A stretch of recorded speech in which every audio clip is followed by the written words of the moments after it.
Let's discuss autism a little further.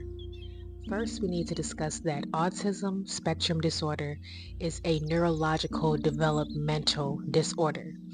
Neurological means brain, okay? So it is a brain disorder. And if you're wondering, all of this information that I'm getting is out of this book called Adult Autism Support Guide by Maxine Kelly. This is the book that I'm referencing. Now, autism is a developmental disorder. It's a brain disorder because it's a neurological developmental disorder. Neurological means brain, and disorder is deficiency or disability or delay. So it is a mental disorder, a mental disability, a mental delay. It has everything to do with the brain and the brain's functioning and its processing and how it works. Now, this delay, this disorder, this developmental disorder can be found early stages in life. It can be found as early as toddler years or even sooner. The way that this disability plays itself out is it's described as having a difficulty interacting and communicating with others. Just interacting with people on an interpersonal level in conversation, communicating with people in conversation. There's difficulty with that, difficulty with understanding how it's supposed to work, how it's supposed to operate. Also, this looks like having limited interests, where the interest that you have may be limited to a certain amount or certain specific things and being less rigid when it comes to opening yourself up to different interests or new interests. Just sticking with the ones that you like and sticking with the ones that you're comfortable with. It also looks like repetitive behaviors by things that you do, things that you say, or just routines that you may have that seem to be very repetitive.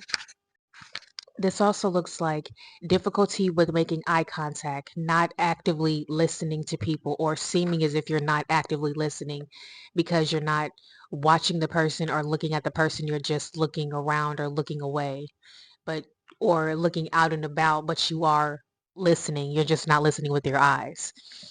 Where they may also keep people with neurodivergence, they may keep their emotions to themselves, where however they feel about something in the moment, they don't outwardly express that emotion. They keep that emotion to themselves, and they may give that emotion later at another time when they're around other people that they feel comfortable with, or when they are with themselves and they can give that emotional response. They are also slower in responses, or they may take a longer time in responding verbally or non-verbally. They also have difficulty in back and forth conversation, where there's a difficulty of understanding how the conversation is supposed to flow, who's supposed to talk, who's supposed to listen, how often do you speak, how often do you listen, just difficulty understanding the semantics of conversation. They also have a unique tone in their voice, where the tone can be monotone or it can be with an upward inflection of excitement,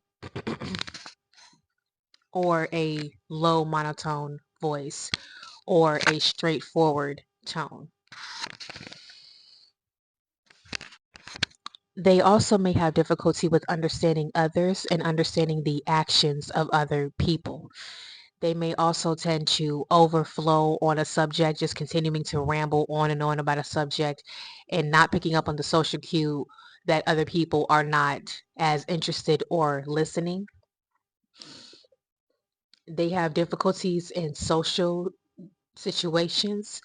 And lastly, their emotions or their expressions sometimes don't match what was said or what was just done, what was just experienced, what just happened. Sometimes the facial expressions don't match what was said or what was heard by the neurodivergent.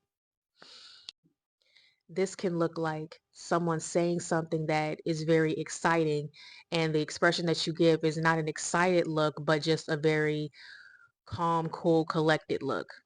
Or someone tells you something that is very sad, and you look surprised instead of looking sorrowful or sad or concerned.